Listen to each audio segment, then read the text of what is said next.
نحمده ونصلي على رسوله الكريم اما بعد فاعوذ باللہ من الشیطان الرجیم بسم اللہ الرحمن الرحیم وأوحى ربك إلى النحل أن اتخذي من الجبال بيوتا ومن الشجر ومما يعرشون ثم كلي من كل الثمرات فاسلكي سبل ربك ذللا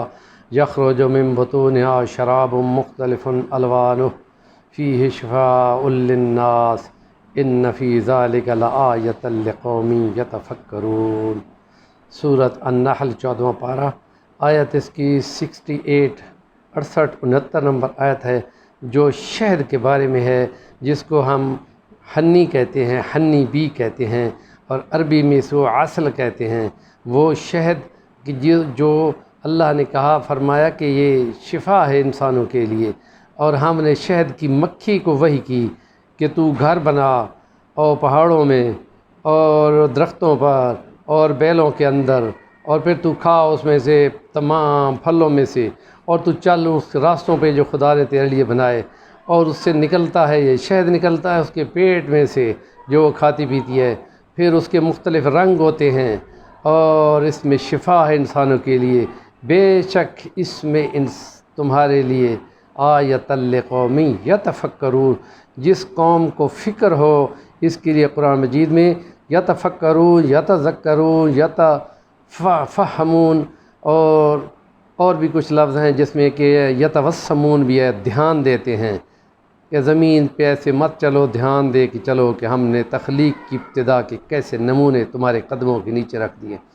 تو خدا پاک کی یہ تخلیق ہے جس کو ہم شہد کہتے ہیں، اس کی متضاد ایک دوسری مکھی ہوتی ہے جس کو ہم فلائی کہتے ہیں، وہ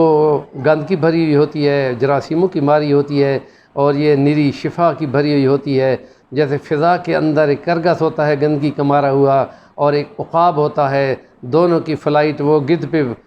گدھ جو ہے وہ گندگی پہ بیٹھتا ہے، مردار پہ بیٹھتا ہے، اور وہ شاہین ہوتا ہے، وہ فلائٹ کرتا ہے اور اپنے شکار مار کے کھاتا ہے۔ تو مومن کی مثال شاہین کی ہے، اور گدھ کی مثال منافق کی ہے یا کافر کی ہے۔ تو یہاں بھی گندی مکھی جو ہے وہ بھگانے کی فکر میں ہوتے ہیں لوگ، اور یہ شہد وہ ہے کہ جس کے لیے ڈھونڈتے ہیں کہ کوئی شہد لگا ہو تو ہم اس کو استعمال کریں۔ خدا فرماتا ہے کہ ہم نے اس کی فطرت میں رکھ دیا ہے کہ تم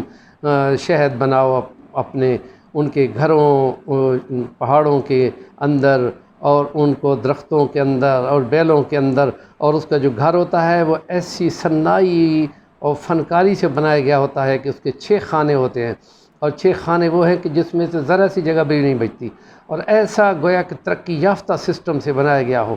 اور اس میں جو بنانے والے ہیں اس میں ایک یعصوب ان کی ملکہ ہوتی ہے، اور اس کی ایک فوج ہوتی ہے دفاع کے لیے، اور کچھ پانی ڈھونے والے ہوتے ہیں، اور کچھ بچے دینے والے ہوتے ہیں، کچھ شہد ڈھونے والے ہوتے ہیں۔ آدھا کلو شہد کے لیے ایک مکھی کو 6 لاکھ پھولوں کا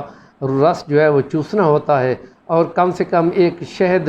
کے چھتے پر 6000 سے اوپر مکھی ہوتی ہے، اور ان میں ایک مدو مکھی ہوتی ہے حفاظت کے لیے، اور اس کی ایک موم بھی ہوتی ہے جو استعمال کے لیے ہوتی ہے، تو اس سے بھی بہت زیادہ فائدہ ہوتے ہیں۔ اور مختلف یہ جو صنعت و حرفت آتی ہے چہرے کے خد و خال کے لیے، تو اس میں اس استعمال کیا جاتا ہے۔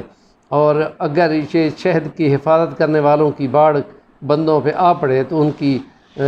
ڈنگ سے وہ کہتے ہیں کہ ہنی بی وینم، وہ جو ہے وہ اس کا بھی فائدہ ہوتا ہے کہ وہ جو اس کے اثرات ہوتے ہیں وہ صحت کے لیے کوئی زیادہ نقصان دہ نہیں ہوتے، بلکہ وہ بعض دفعہ بندے کے وجود کے اندر انفیکشن کو ختم کرتے ہیں۔ انسانوں کی آنکھ میں ایک آنکھ کے اندر 2 عدسے لگے ہوتے ہیں، اور شہد کی 2 ظاہر کی آنکھیں ہوتی ہیں، 3 اور آنکھیں بھی ہوتی ہیں۔ وہ ظاہر کی جو 2 آنکھیں ہوتی ہیں وہ اتنی بڑی بڑی ہوتی ہیں کہ ان دونوں آنکھوں میں 6 ہزار عدسے لگے ہوتے ہیں۔ دیکھو اللہ کی قدرت کی نشانیاں۔ اور جب وہ شہد کی مکھی اڑتی ہے اور اڑ کر اوپر بلندی کی طرف چڑھ جاتی ہے، اور پھر وہ سورج کی روشنی میں اپنے گھر چھتے کا حساب لگاتی ہے، اور پھر وہ فوراً وہاں سے پلٹتی ہے اور بالکل راستہ نہیں بھولتی۔ اور اگر وہ بھول کر کہیں اور چلی جائے تو جہاں کسی اور جگہ جائے گی تو آگے جو حفاظتی مدو مکھی ہوتی ہیں وہ اس کو گھیر لیتی ہیں، ان کو مار دیتی ہیں۔ یا اگر کوئی غلط قسم کے پھول کا رس کو لے کے آئے تو سیکیورٹی والی مکھیاں اس کو روک لیتی ہیں اور ان کو بھگا دیتی ہیں، یا پھر اس کو مار دیتی ہیں۔ یہ ایک سسٹم ہے خدا تعالیٰ نے رکھا ہے۔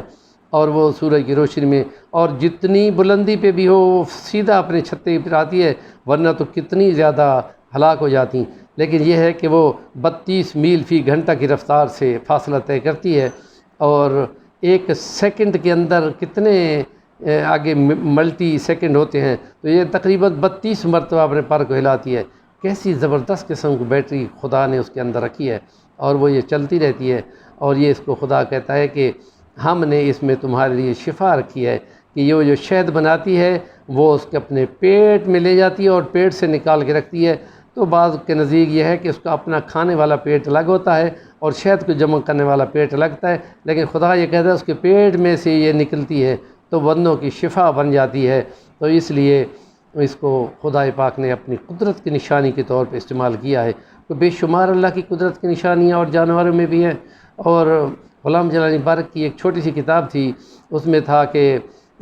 خدا کی مخلوق کے عجیب و غریب قسم کی خلاقی کے نمونے، کہ جتنی جدید سائنس آئی ہے صرف انہی کو نشانیاں دیکھ کر ہی بندوں نے تخلیق کی ہے، یعنی وہ بندوں کو ہدایت کے لیے خدا نے یہ نشانیاں سامنے رکھی تھی اور وہ ان کو دیکھ کر بناتے رہے۔ اور یہ ڈرون ٹیکنالوجی جو ہے یہ شاید مکھی کی ان فلائٹوں کو دیکھ کر ہی بنائی گئی ہو، تو یہ اللہ کی قدرت کی نشانی۔ اس لیے ہم یہ کہتے ہیں کہ آج 20 جو ہے وہ 20 مئی جو ہے 2023 یہ ہنی بی ڈے ہے، اور اس حساب سے شہد کی مکھی کے لیے یوٹیوب پر کتنی تقریریں ہو رہی ہیں کہ بندوں کی آگاہی کے لیے کہ خدا تعالیٰ کی صنائی و کاریگری کو جانو اور سمجھو اور فکر کرو۔ افلا تعقلون،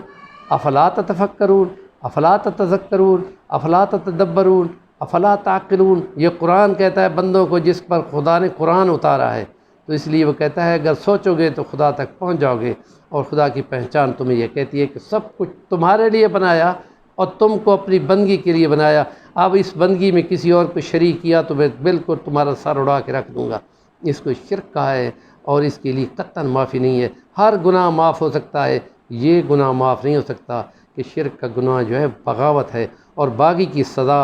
تختہ داری ہوتی ہے۔ اللہ پاک نیکی کی بات کو ابلاغ کرنے والا بنائے۔ اس کو آگے ہمارے چینل کو سبسکرائب کریں اور آگے فارورڈ کریں۔ نیکی کی بات جتنا کوئی آگے پہنچاتا ہے اس کا برابر اس کو ثواب ملتا ہے۔ آخر دعوانا الحمدللہ رب العالمین۔